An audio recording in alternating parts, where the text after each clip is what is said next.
বাঙালি রাজনীতিবিদ, অবিভক্ত বাংলার অবিসংবাদিত নেতা শেরে বাংলা একে ফজলুল হক, যার পুরো নাম আবুল কাশেম ফজলুল হক, রাজনৈতিক মহল হিসেবে খুব পরিচিত ছিলেন।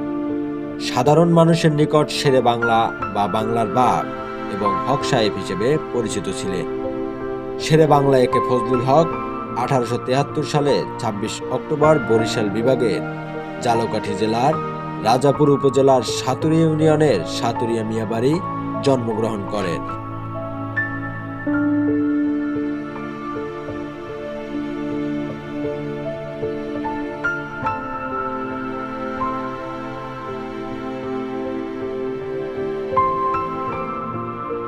ইতিহাসের এই মহানায়ক ঐতিহাসিক লাহোর প্রস্তাবের মাধ্যমে পশ্চিম ও পূর্ব পাকিস্তান মানচিত্রটির জন্ম দেন, যার সূত্র ধরে আজকের বাংলাদেশ।